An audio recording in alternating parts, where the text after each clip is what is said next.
Good evening, Democrats. Yay. I'm Vicki Shea. I'm the chair of the Farrington Democratic Club, and we are live in the Gathering Place and on Zoom. Just a reminder for those of you in the Gathering Place, please turn off your cell phones.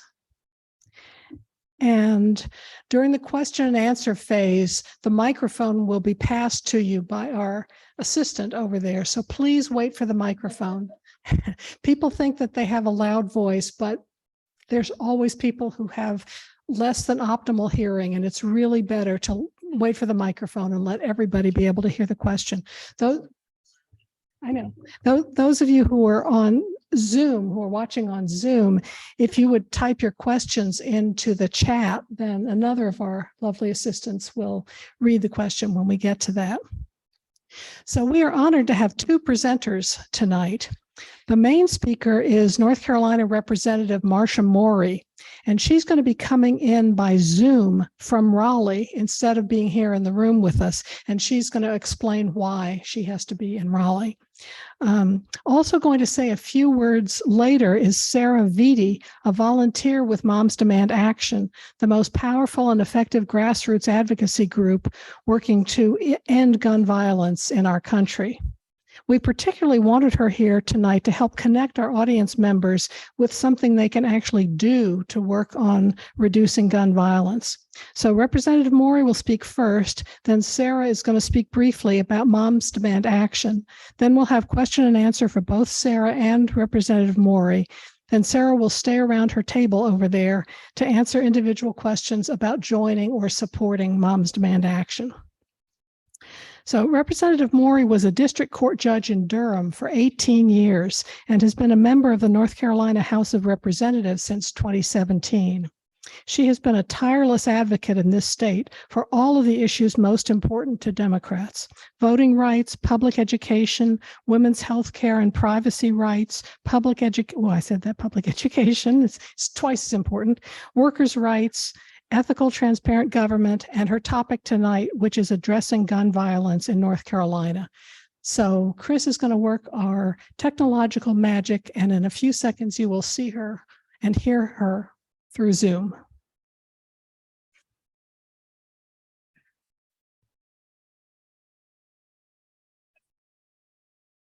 If I can see myself, does that mean I'm live?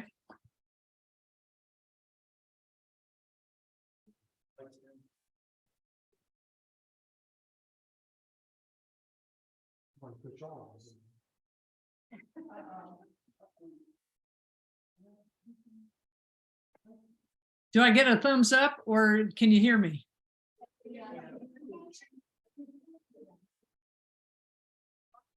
So I think we're good to go. Is that right? Yes.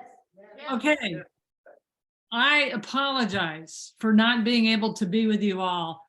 We have had meetings all day. We have early morning tomorrow. I just got out of a meeting about gambling, sports betting on mobile phones, and that's going to be coming up very soon. That's going to be an exciting bill, and I'm betting it will pass, but I'm hoping it won't.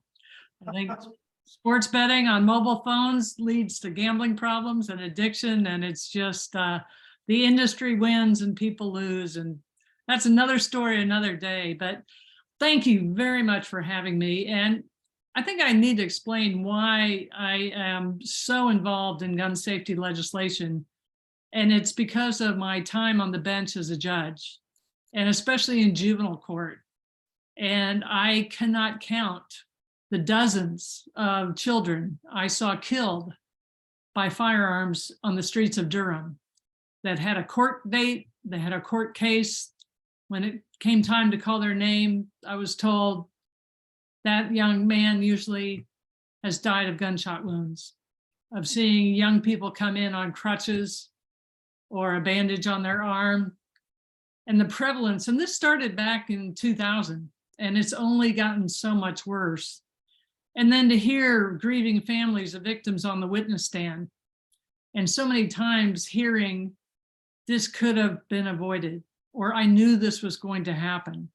The prevalence of guns. I would ask young people, how long would it take you to run out of the courthouse and bring me back a pistol? Too often I got the answer, 5 or 10 minutes, I can get you a gun. So the tragedy of it, seeing the families, seeing the victims, seeing the youth who were in possession of these dangerous, lethal firearms really got me so motivated to do something. And I went to the General Assembly in April of 2017. And soon thereafter, on Valentine's Day in 2018 was the Parkland shooting. And so the very next day, I introduced, along with some others, some gun safety laws, one of which is, as you all probably have heard, the red flag law. And what the red flag law, it's also called the extreme risk protective order. What it does, it allows a person to go to a judge and say, I have facts that my son has access to a gun, that he is furious towards another person. I'm worried he's going to use that gun, he's going to harm someone else, or he's at risk of suicide. And so a family member or law enforcement could go to a judge, present those facts, the judge would hear it. And if the judge found that there's reasonable cause, they can sign an order to have law enforcement remove that gun or guns from the individual. They're given a summons to come to court within usually 5 or 10 days and have a hearing. And the person's able to say, no, I never had any ill will or intend to hurt anyone, never thought of suicide. It was a joke, I'm fine. And if the judge hears that and is convinced, we don't need this protective order, the guns are returned. However, most of the times there's usually credible evidence that the guns in the hands of a particular person is very dangerous and lethal. And so the judge could order that the person not possess any type of firearm for a year or possibly up to 2 years before it could be lawfully returned. They cannot purchase any, they cannot be in possession of any. It's proven to be effective. I think 19 states have enacted these red flag laws. It has proven to prevent suicides. And in fact, this year, Senator Tillis, our Republican senator, was on the federal bill for states that pass these red flag laws to receive federal money to help implement them in our state statute. So I've been working on that. I introduced it right after Parkland. As we've heard so many of these mass shootings, there were warning signs that it would address it. This is the 3rd time I'll be introducing it on next Tuesday. It has never gotten a committee hearing vote.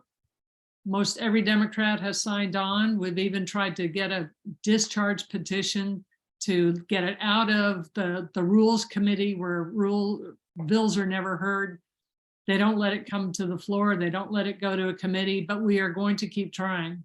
And I think we're getting more momentum. I think Senator Tillis, who endorsed the concept, is a big factor in that, and we'll be putting it forward next week. Moms Demand Action. I understand Sarah's there. She can talk to you a little bit more about it. And also, we have a gun omnibus bill. And next week on Tuesday, if any of you have any time, we're going to do a gun advocacy day at the General Assembly, Tuesday, March the 7th. We will have a press conference at noon where we will reintroduce this red flag law, extreme risk protective order, and also an omnibus gun bill. And what this bill does, it mandates just the common sense measures we need to protect people. It's not going to solve everything, but a 72-hour waiting period when you purchase a gun before you can take possession of it.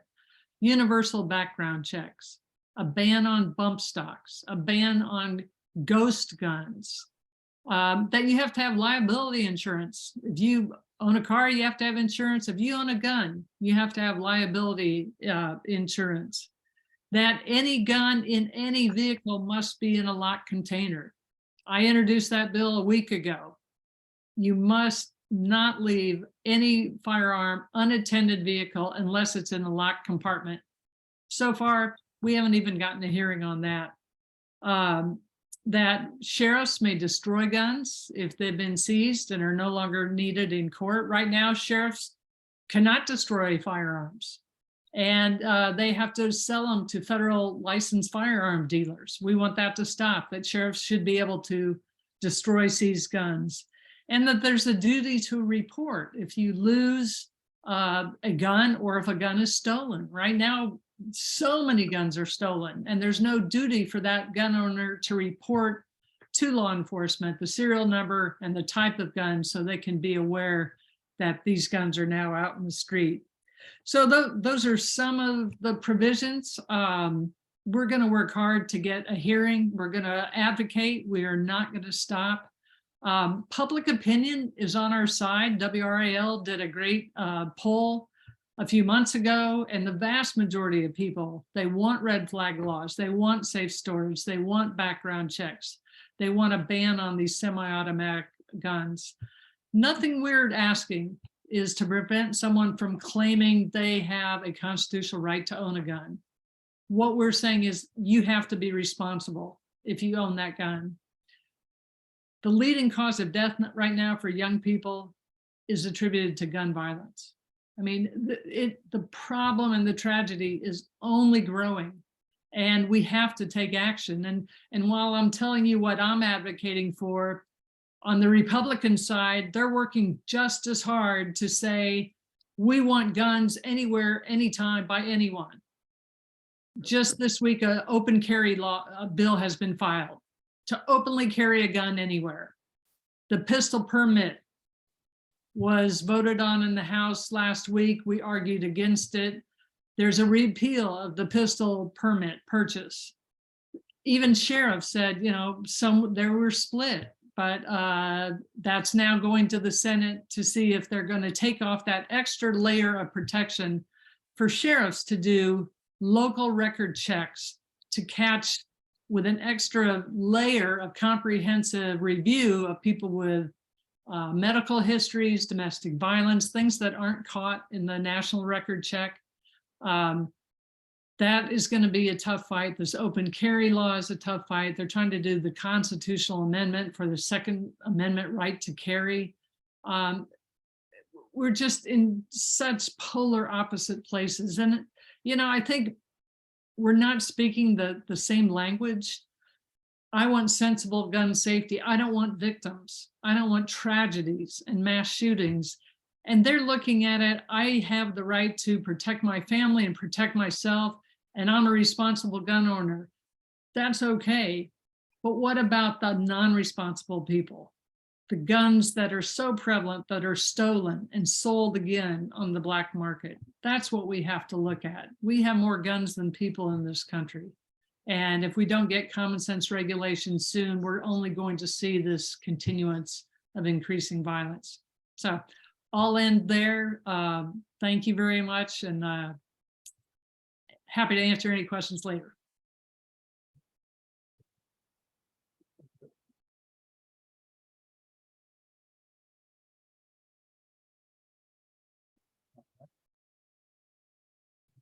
We just switch it back to our photos.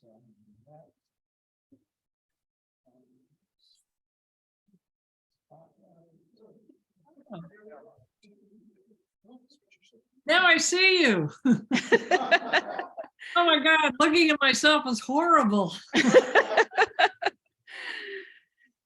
Thank you, Representative Morey. It's good to hear you and see you again, and know that you're still supporting this important cause.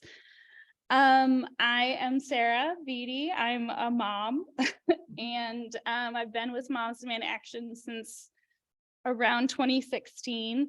I actually used to be the county lead for Orange and Chatham County for a couple of years. One of those years was the year that Parkland happened.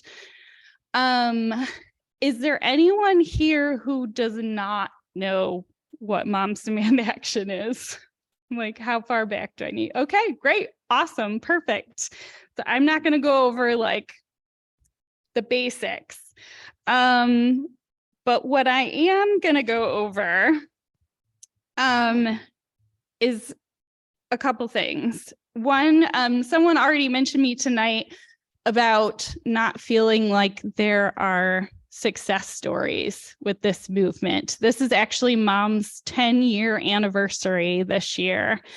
And over those 10 years, there absolutely are successes. But most of them are at the local level. So individual states who are passing gun safety laws, and volunteers like me and like you are helping to pass those laws. In North Carolina, we've been spending our time trying to protect the laws that we have already. But there definitely has been progress. A lot of people just look towards Congress and that there aren't laws passing federally and feel like nothing's happening, but that's not really true. And luckily last year we did have our first federal gun legislation pass in decades. And that wouldn't have happened if groups like Moms and Newtown and Giffords haven't been pushing so hard for the last 10 years. So we absolutely still need volunteers. Representative Morey already mentioned that on the 7th, we're having a day of action down at the General Assembly. And it's really easy. You're put into groups, you're sent out to talk to representatives, and really you're just sharing with them what your views are as a constituent on this topic and what you would like to see from them in the legislature. And it's a super important part of what Moms does. We also have, since COVID happened, we basically are having whole state virtual meetings on Zoom, which is very convenient. So no matter where you are in the state, we all get together on Zoom once a month to talk about what's going on as far as legislation, events that are coming up that we need volunteers for, talking about other current events in gun violence, and supporting each other. So that next meeting is on March 15th. It's at 7:45 in the evening. And then the next thing I want to tell you that you can do is on March 16th, and that's called Intro to Be Smart. Be Smart is a program that Moms Demand Action came up with, and it's meant to educate adults about safe gun storage. This has become really important, and with the number of young people who are bringing guns to schools. So in particular, Wake County, the different school boards in Wake County have become really interested in having Be Smart presentations, whether it's for their PTA or their teachers or their community. It is really important to spread that message about safe gun storage. So we need more people who are trained in giving that presentation. It's like 20 minutes long. It's pretty easy. And if you go to this virtual training on the 16th, you'll hear someone give the presentation, learn what it's about, so that hopefully you can become a volunteer who can go and educate other people on safe gun storage. So that's something that we really need and would be something that you could do to help.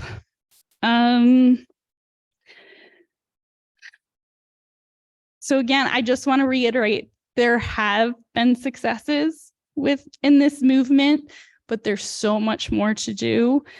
And we would be very happy to have you join us and help.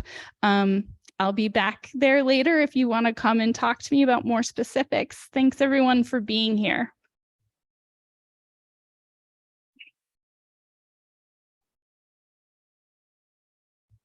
Okay, I think something gets changed again, or no? You're keeping it? Thanks. Okay, and I'm giving this microphone to Tina, right? Oh, she can use that one. Right, that's better. Okay, so you can still. The Vanna White of the American Democratic. That's not loud.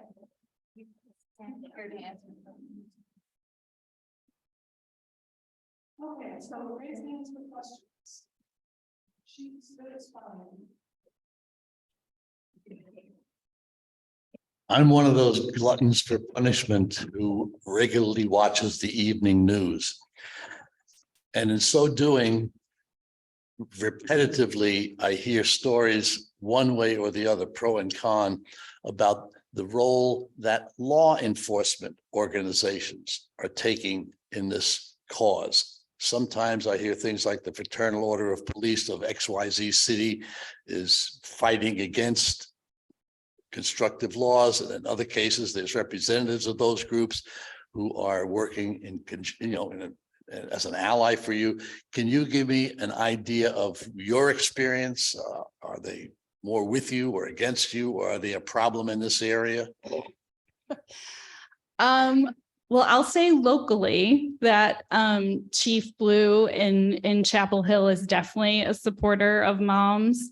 And is supportive of things like Representative Morey mentioned about letting police and sheriffs destroy weapons that are turned into them.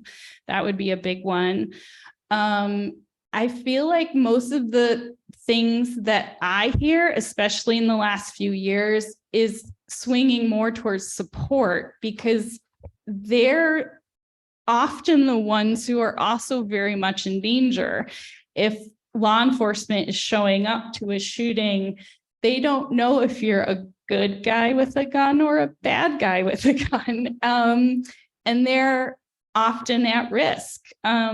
So I feel like that support is moving our direction. I have also heard stories of, I would say, rural sheriffs who tend to not be supportive of a lot of our causes. And again, I just think that's going to take time and education, as Representative Morey mentioned. Moms is not against the Second Amendment. And I think that's often assumed. And we're not. Responsible gun owners have the right to own a gun. It's being sensible about who is responsible and who has the ability to be responsible, and what does being responsible mean. And that's what we mean by supporting common sense. So it's a lot of education and being able to hear each other, which hasn't quite happened yet, obviously. But I'm hopeful.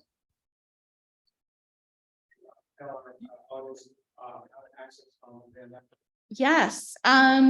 So if anyone here is a smartphone user, that's the easiest way. You can text the word ready to 64433. And that'll go to the Moms National Network, and they will send you back a message and get you put in our database. And that helps you get text information about local things that are going on in our area, when the next virtual meeting is, when our next big event is, things like that. There's also an app that you can download on your phone called Demand Action. It has the little Everytown flag symbol on it. And that's another easy way to know what's going on, because it'll take your location information and you can see what things are coming up. So you can see the day of action on the 7th, the next meeting on the 15th, the intro to Be Smart on the 16th. You can see all those things on the app. That's the easiest way. I also do have a sign up sheet back there if you want to go the old fashioned route and sign that sheet.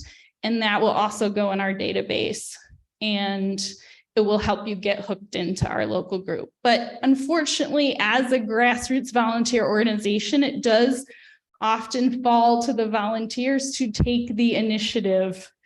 You have to, seek out and pay attention to when is the next meeting, go to the next meeting. It really does take effort. And I get that I've been in this many years now, and it is easy to get tired and feel defeated. But when you do volunteer and work with other people, it really helps you feel like you are helping, and that you can keep going and fighting for this issue. Thank you. So actually, that's a great segue to what I was going to say. And that I'm going to say two things. First, to everybody here and everybody in our Zoom audience, my name is Sherry DeRosia, and I am a member of the Farrington Democratic Club Programs Committee. And I'm going to issue a challenge to everybody. If you all join me, I will take the Be Smart training session. And so please come with me, join me, and we can do it together. Anybody who wants to, and we can join Moms Demand. So that's one thing. So write to me, contact me, come up to me after this meeting, whatever, and we'll figure out how to do it. The second thing is a question for you, Representative Morey, and that is, I've been getting discouraged. Frankly, again, I'm tapping into what Sarah's saying. You know, for those of us who've been working in North Carolina for a while, my question is, do you see any meaningful movement on the state level for gun control unless we have gerrymandering reform in the long term? Can you all hear me? Yes. I think gerrymandering is going to make the entrenched Republican districts more solid, and it will dilute the Democratic districts. So I think that is a big worry coming up. But, you know, I mean, I have the hope. We are, everything that Sarah said, you have to have hope. We need more people. I mean, we need more people to understand that we're misinterpreting the Second Amendment. It starts with a well-regulated militia. It doesn't start with anyone, anywhere, anytime has the right to bear arms. It's a public health crisis now.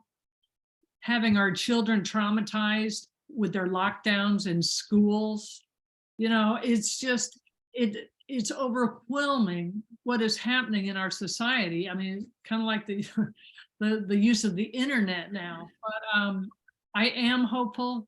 Moms Demands action is so important. Every town. I got inspired after Parkland with March for Our Lives. The kids stood up. The kids took action. And we need them to stay involved. So any of you, we would love you to come next Tuesday, the General Assembly. Watch how we do it. Watch how we do a press conference and we roll out a bill. But everyone that comes and meets someone like me and goes door to door and you show your interest, you show your time and your commitment, it makes a difference. There is one bill that we just passed last week, and it's gun safety awareness. And it's a 2-year initiative, how to safely store guns and to how to use trigger locks. I mean, it doesn't go far enough, but it's a start. And it was introduced by Republican legislators. So maybe that's, you know, a small glimmer of hope, but we'll take it. We'll keep educating. And that's what I got.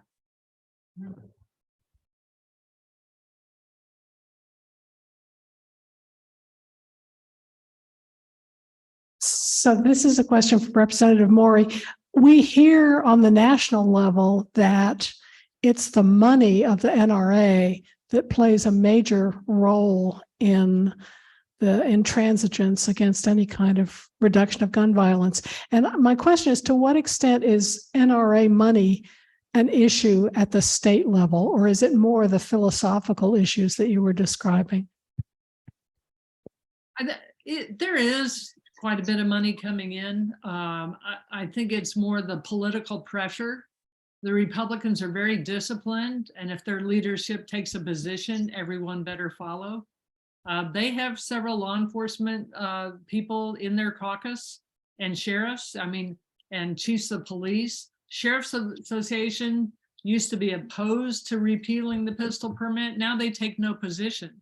I mean, they kind of don't want to get the wrath of the Republicans when they wait for their money for their sheriff association to come from the General Assembly. There are a lot of political pressures that come into play. But, you know, I do think people are listening. I think as these tragedies continue, if we have a horrible event like what we saw in Uvalde or what we've seen in so many cities, even what we saw in Raleigh, you know, there's a response, and God forbid it happens here, but if it does, you will see another massive response for legislators to do something.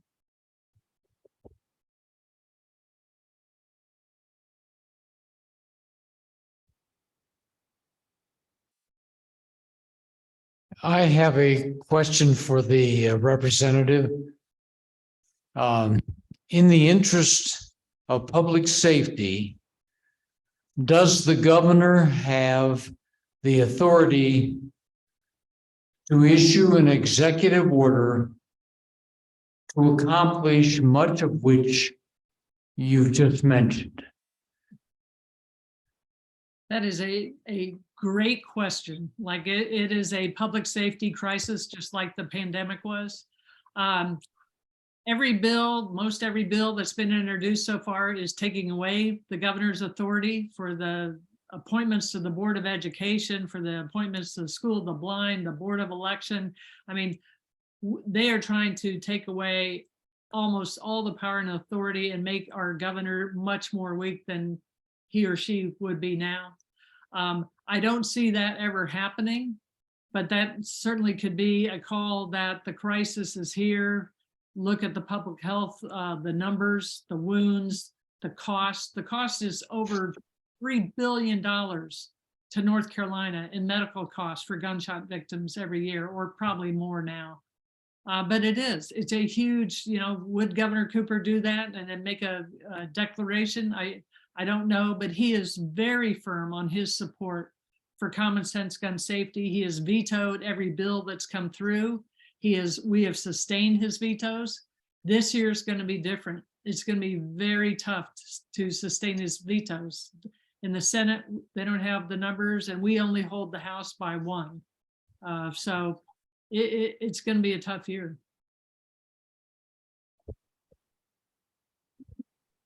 Representative Morey, what I find so disheartening is I too am a glutton for punishment and have always watched the nightly news, and you see a toddler in diapers in an apartment stairwell brandishing a gun and swinging it around, and children bringing loaded guns to school. And this happens again and again.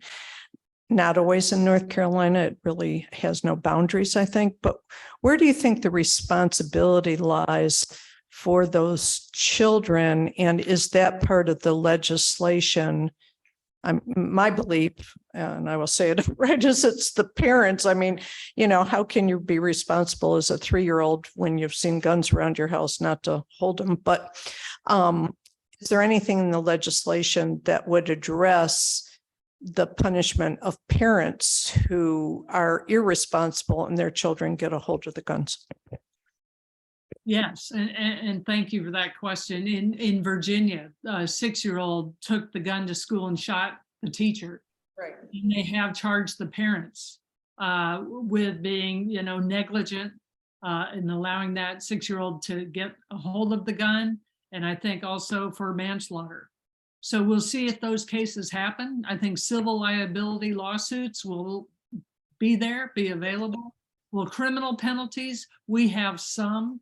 It's abuse, neglect, dependency of a minor.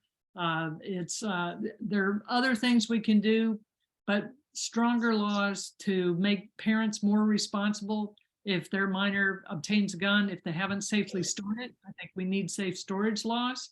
We need to tighten up for safety. But that's a great focus we need to stay on.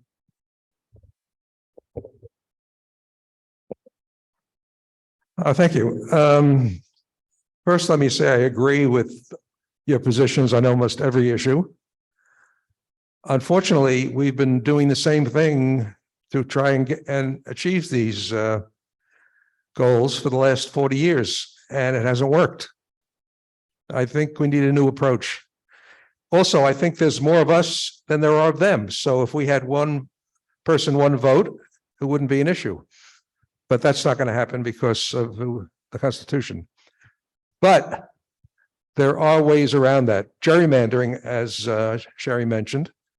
Also, campaign finance reform. If we had public financing of elections, then you wouldn't have to be raising money half the time for your next election.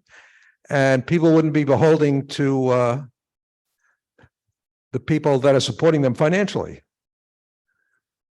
But just to have demonstrations like we've been doing for the last 40 years doesn't seem to me to be productive.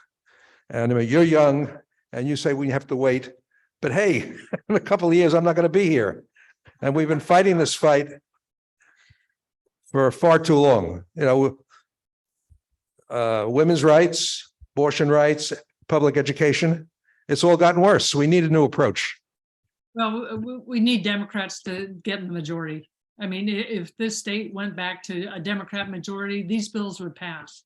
The first bill I introduced was the Fair Maps Act, you know, to put a citizen commission to draw the boundaries, not the legislator. You know, we just put a public financing and nonpartisan judicial races. Our courts were a disaster for this election, and we're very scared about what's going to happen there with the new 7-2 majority, taking up cases that aren't even going through trial courts. They're just rehearing decisions that the prior Democratic-led Supreme Court did. So we need something new, but I do think we would see that new day if we get people aware and get them out to vote in 2024. You know, we have to be vocal. We have to have people see this is what's happened to our state. These are the laws we aren't passing and what is being passed, and point out those contrasts and get people out to vote. I would agree with that. So a large part of what Moms does is during election years, we are out canvassing, making phone calls, knocking on doors for candidates who are gun sense voters. And I did this in before last year's election. And, you know, there was a candidate, I drove all the way to Cary to canvass for a gun sense candidate there. And there were only 3 volunteers, and we were all Moms Demand Action people. So, you know, you got to put your feet where your spirit is. You have to do something. You can't rely on other people to do it for you. Yeah, they show up and they're loud, and we aren't. We're complacent. You know, hard truth, but that tends to be the problem. Like Representative Morey is absolutely right. We need to win elections, and then this can change. But if we don't do the work, it's not going to happen. I wonder if there's a way to tackle this issue from the idea of personal liability. My son lives in Charleston, and he was living in an apartment complex. Well, his next door neighbor was playing with his gun or cleaning his gun, shot the gun. It went through my son's apartment, 3 rooms. His girlfriend was there. She almost got shot. They went to court, and he basically argued, well, I have a right to bear arms. He got like a small fine, and that was it. And would that happen in North Carolina? Probably. Yeah. Mm-hmm. Gosh. Yeah.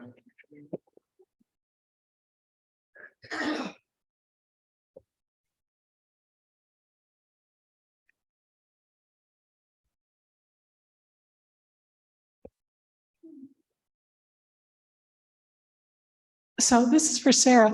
This is a group of older hired her people. Totally supportive, but some people still knock doors, but not so many. Yeah. But it strikes me that there is a need for moms locally to grow. And I guess I'm just wondering if what some of the people here could do is do more with PR, do more with setting up booths at street fairs, all the places that the Democrats go. But maybe moms right now doesn't have the manpower to show up in public in those red shirts everywhere. But if everybody here got a red shirt, and if a few people here thought about contacting you about how to grow your publicity or grow your market share, seems to me that would then get you some more people who could be foot soldiers. Yes, that would be Yes, great. but- Yes, so a big part of what moms do is things like this. We would call this tabling. So a volunteer brings the table and talks to people, and whether that's at Pride in Durham or a election event or 4th of July festival, it doesn't really matter. If there's a lot of people there and we can put a table, let's do it. But you're absolutely right. And I will say that COVID, unfortunately, really did a number on our numbers, because primarily how moms volunteers were getting together was all in person. And when we couldn't do that anymore, and a lot of people dropped out, and we were all really busy with other things for the last few years. I do feel like it's coming back, those numbers. But yeah, we could always use more volunteers. That is the difficult part about this, any advocacy organization, right? You have people who join and people who leave. It's hard to find that consistent, self-motivated volunteer who sticks with it through thick and thin. But that's what we really need. We need it to make change. And the reality is you have to find your why. Representative Morey mentioned her why at the beginning, having been a judge and seeing all these kids. I'm a mom, which was my primarily first reason, but over the year, just in the last year, one of my best friends, one of those kids in Uvalde was their cousin. My other friend in Missouri, my other best friend, my maid of honor, her 2 kids were at a high school in St. Louis where there was a shooting and someone died. She told me on the phone about her daughter hiding in the bathroom. A kid that I held when she was a newborn. So it's personal, and you've got to find your personal reason why you're motivated to get out there and show up repeatedly, even if it seems like things aren't happening. They are. And I just want to add too that the thing to keep in mind, things like Parkland happen and 500 new people will show up. And in a month, 400 of them are gone. This takes effort to sustain. And what people don't keep in mind is while mass shootings are really horrible and affect all of us deeply, the biggest part of gun violence deaths is suicides. So things like extreme risk protection orders, red flag laws, those are imperative for decreasing gun violence deaths because suicide is such a huge part of that. Again, safe gun storage, huge part of preventing suicides, especially with kids. All these kids taking guns to school, safe gun storage. So it's not always about the big giant things you see on the news There are so many other little tiny parts of this movement that are important and you can make a difference at just by being involved locally.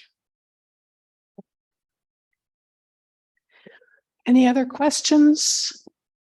Or anything on the chat? Chris, I'm sure you're following that. The only thing that was asked was, do we have an email address for MDA? I put up the website. Is there any other additional information? You did the text. Yeah, the easiest way is to text or put the app on your phone. But the easiest way for our audience is you can do it on your computer, momsdemandaction.org, And and you it can at sign least gets you started. Yep. Okay, because I was looking at my phone at the website, and you can go to the chapter in North Carolina and find the dates you just mentioned. So if you'll say that for the audience. Yes, so March 7th is the day of action at the General Assembly. March 15th is our statewide virtual meeting, and March 16th is the intro to Be Smart. We also, Moms Demand Action NC has an Instagram page finally. And so if you are on Instagram and you can find Moms Demand Action NC, that's another good way where they will most likely post this information with a link so that you can sign up through Everytown and have your information and know all the meeting details. so thank you. The takeaway is, whoop. Here comes your One lovely more. assistant.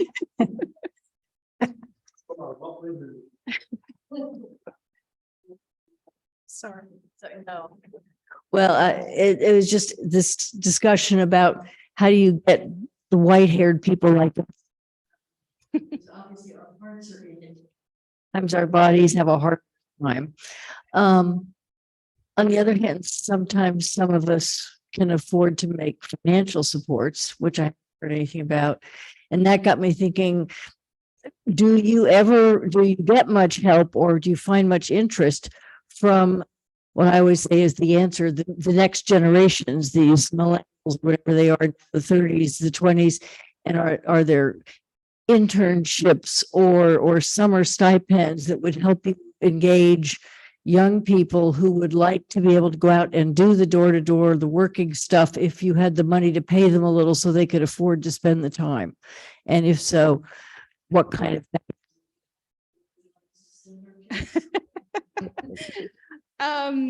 Well, you can send it to Everytown, which is the parent organization of Moms Demand Action. You can send it to Moms Demand Action. All of that money, is obviously going to help with all the handouts I bring, or giving you a red shirt when you come to volunteer at something. I feel like the younger population are probably more gravitating towards March for Our Lives than they are moms. But I mean, moms absolutely will take moms, dads, whoever, doesn't matter. And we do have a segment of our group that is Students Demand Action, which was started after Parkland. Unfortunately, it didn't really stick. I don't feel like we have anyone locally who really, there was one young person in Raleigh and Cary who has been participating regularly in leadership even since Parkland. But other than her, it really, in our state, it just hasn't really taken hold. So I think that's a great suggestion for sure, and something to pass on to Everytown or moms to consider. But right now, moms is very data driven. So Everytown spends a lot of time and effort on data and spending our time on initiatives that we think are going to make the most difference. So after Parkland, everyone was like, ban assault weapons, ban assault weapons. And at that moment, that was not part of Mom's initiative. We did not see that as a viable thing that would actually happen if we spent time on it. That has since changed, and we are spending time on that.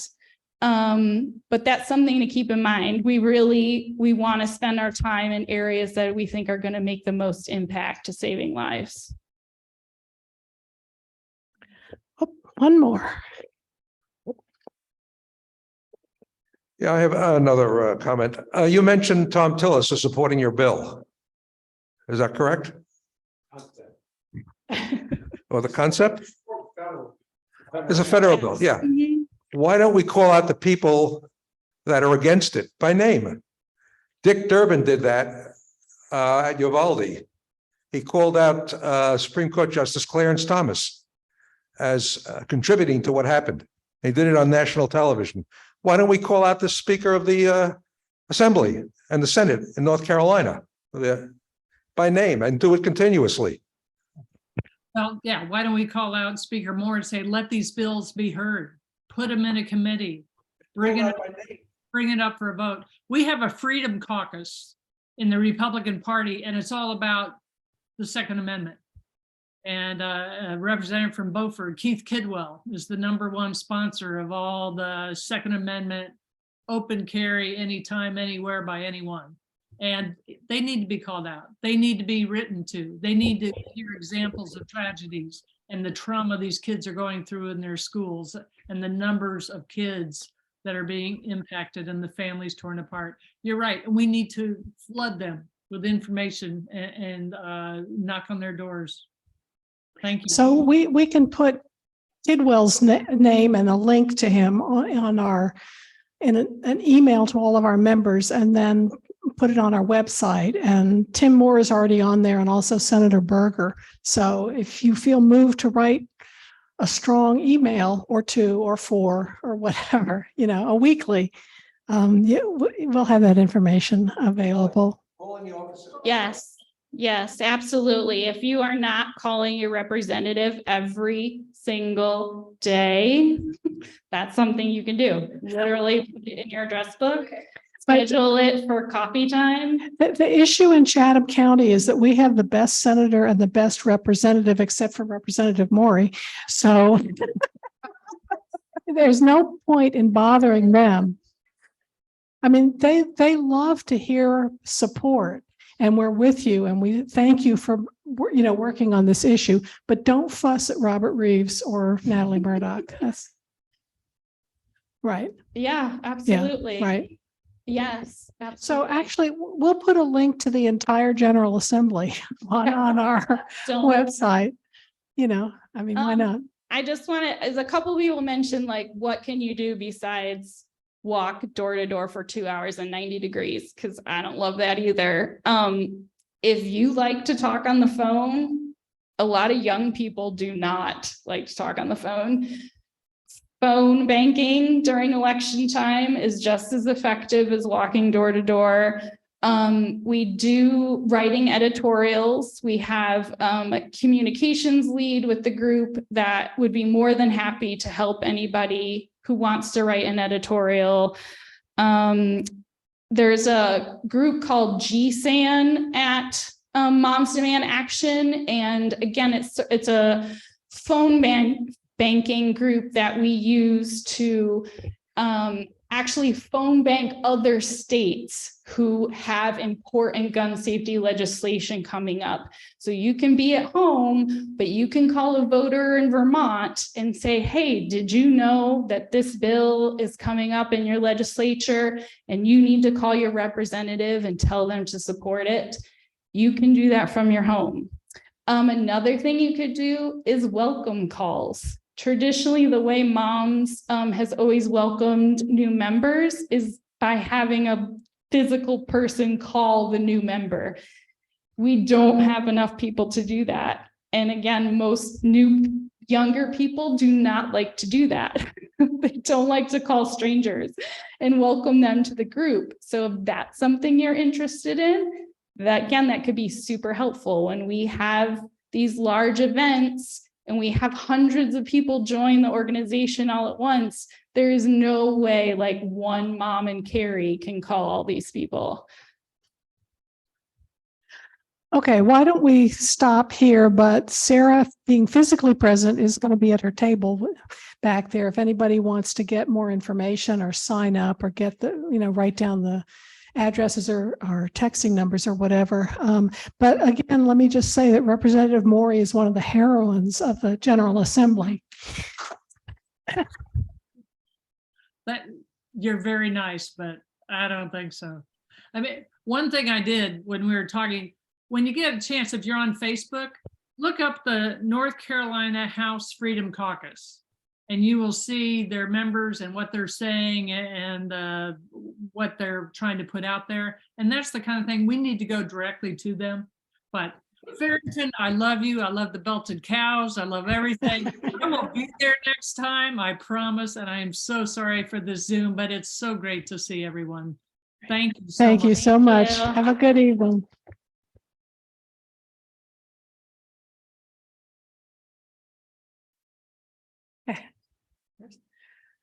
Okay, we're done.